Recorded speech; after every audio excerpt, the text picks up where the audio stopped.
Hi, everyone. Welcome to your check-in with Gwen.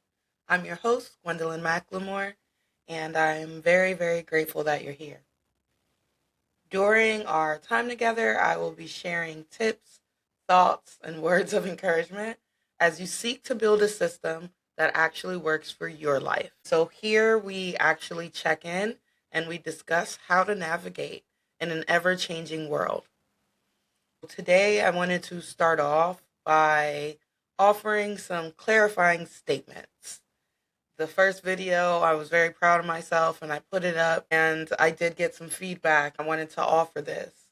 While I do have a professional background in counseling, a professional background in social work, I am not here offering legal or medical advice. These are just the thoughts of one individual, and I say that if you are seeking a deeper sense of help, that you definitely look into getting some psychotherapeutic services. Definitely look into resourcing what's in your community. I don't want to blur the lines and say that I'm giving you guys help as my clients. I have to be very, very clear about that. With that being said, I want to say welcome. Let's check in. So we are using our 5 areas to check in, and we can start off physically.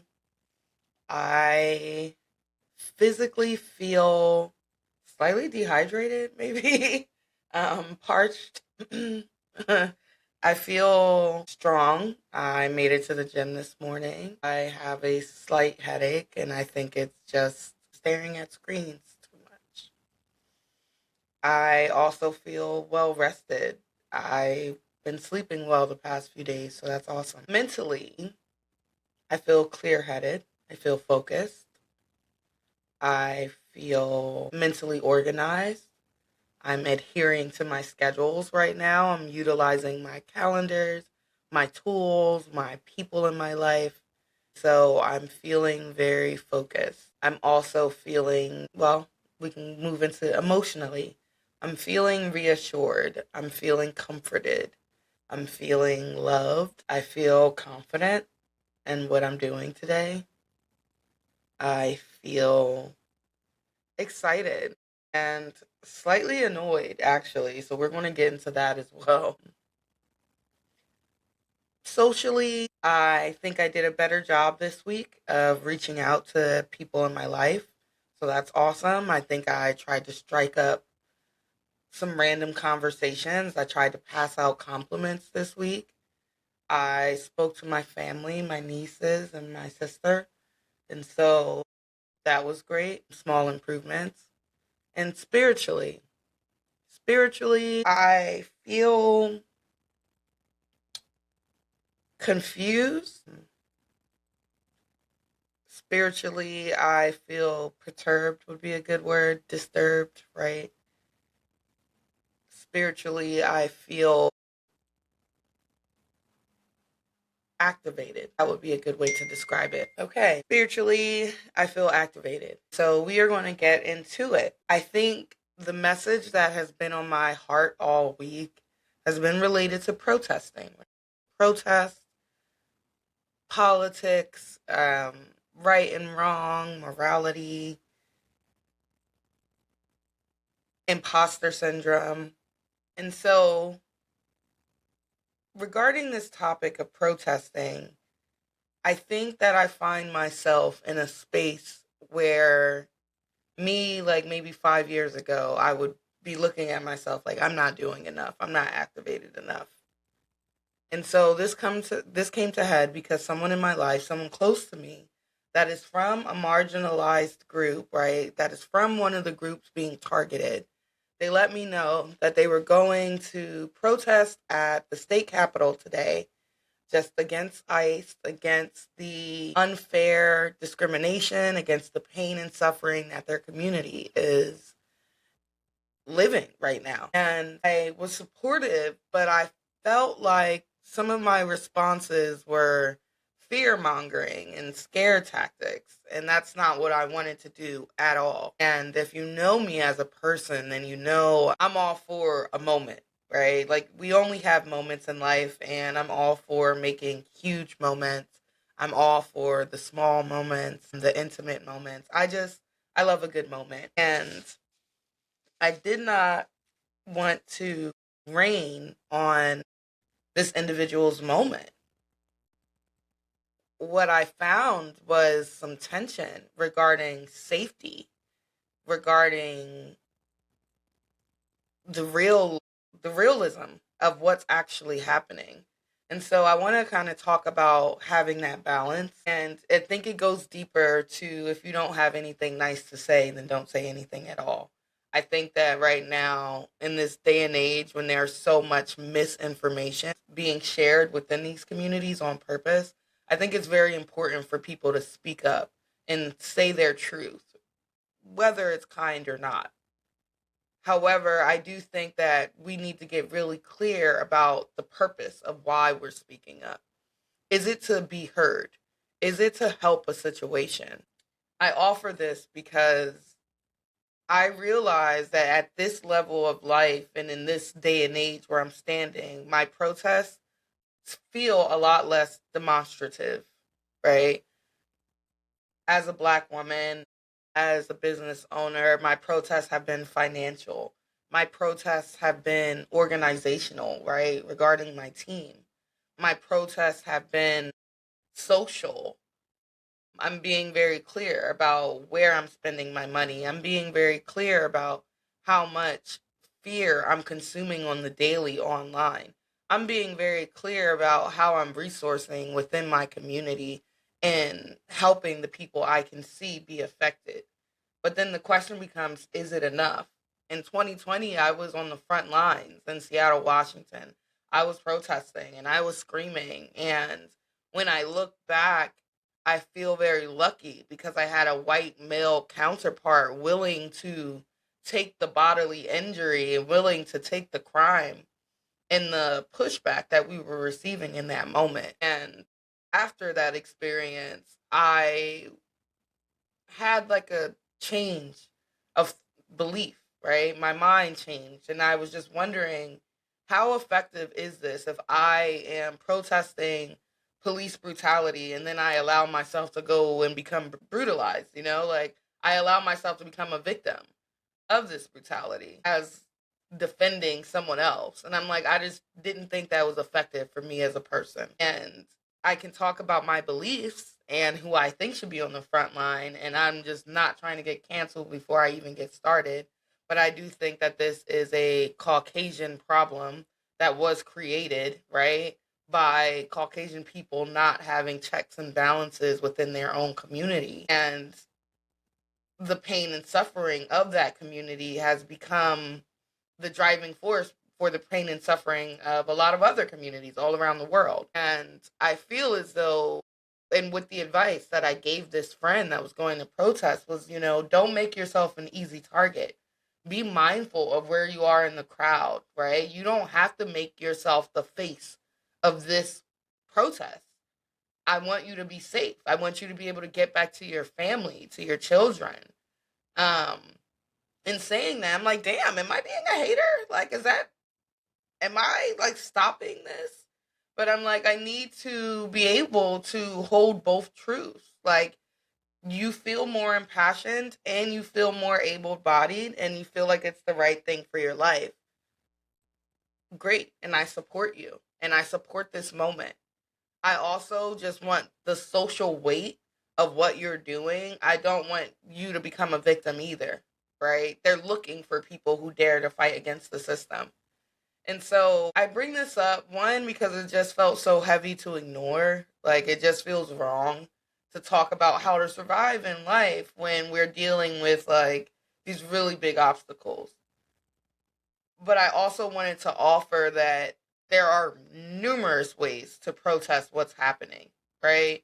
And I think what's happening is that the bigger system that was created to keep almost all of us enslaved, capitalism, like regarding capitalism, regarding financial slavery, regarding spiritual slavery, right? Regarding mental slavery, like there's a ruling class and there's a non-ruling class. And I think that this time period, it can you can feel very powerless. And I want you to say, like, no, you are not powerless in this moment.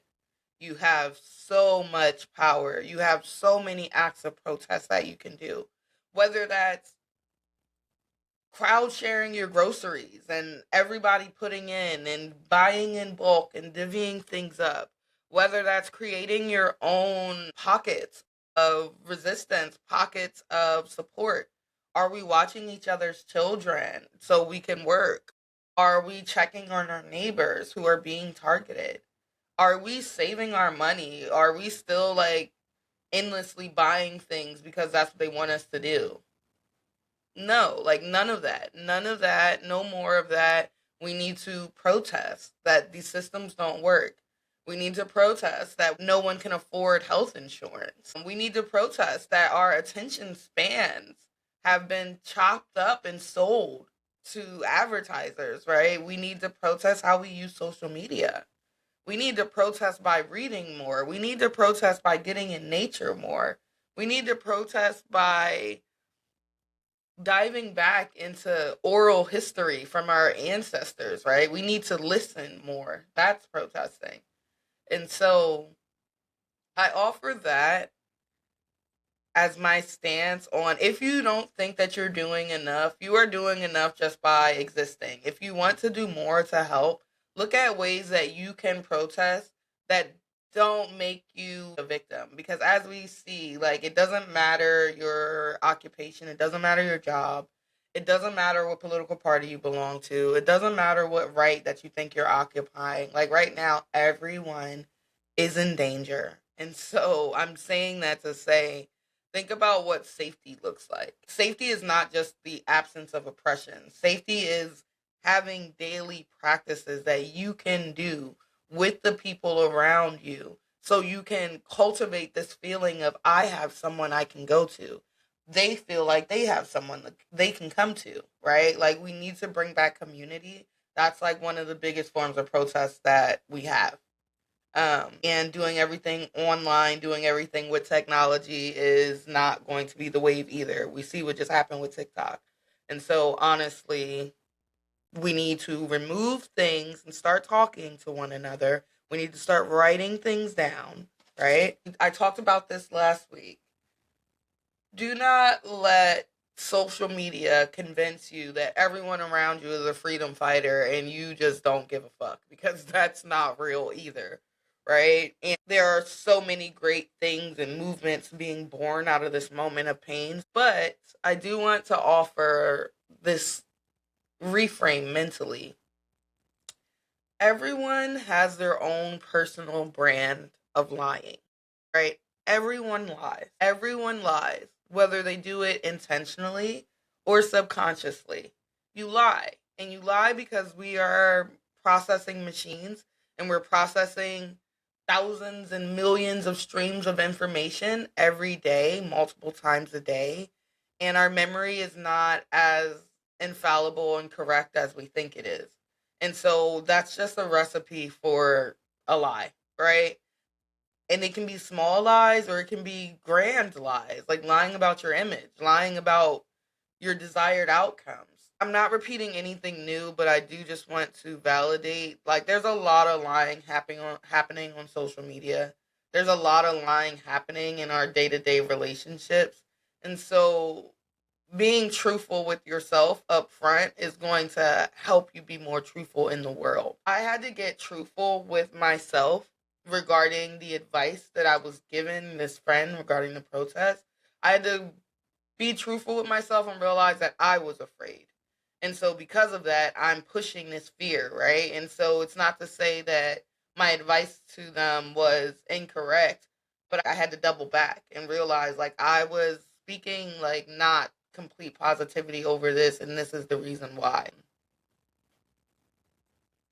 I have been jaded by my surroundings of where I live right now. Socially, that has been a barrier as to why I'm not as excited to go and protest. I feel as though there are just some cultural misalignments where I live right now, and I don't think it's the safest thing for me. I bring up this lying piece because what I've encountered is that there are a lot of activists online, right? They're posting the resources, they're doing all of the things, and that's great, but they're not necessarily helping their Black and brown friends in real life. I had to realize, like, that's their version of their truth. That's what's happening, you know? This idea that the systems that we all live and participate in are designed to represent us and our desires, it's not necessarily true. That might have been true in the conceptualization, right? And the original creation of these like governing bodies of people being in control.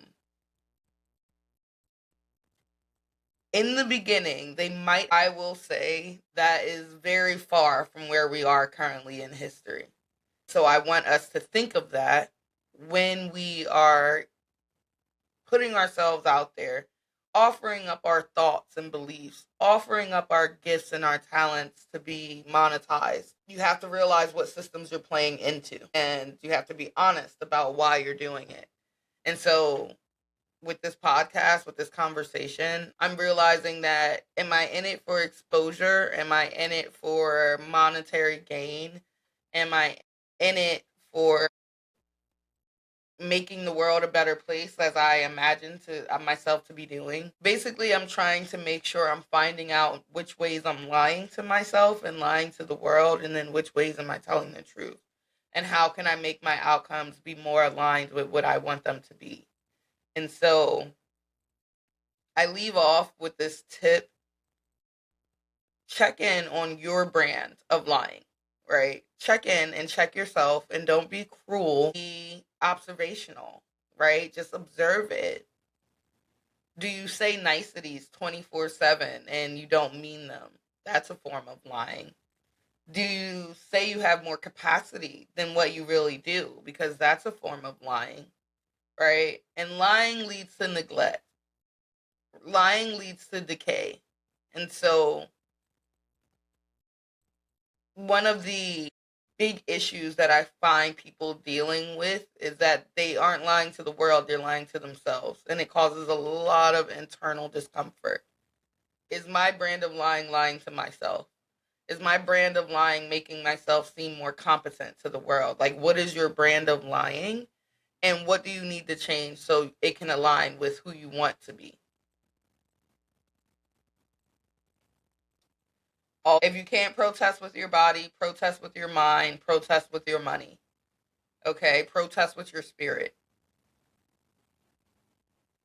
That's how we fight back. Do not allow yourself to be broken. Do not allow yourself to become so fearful. We have so much power.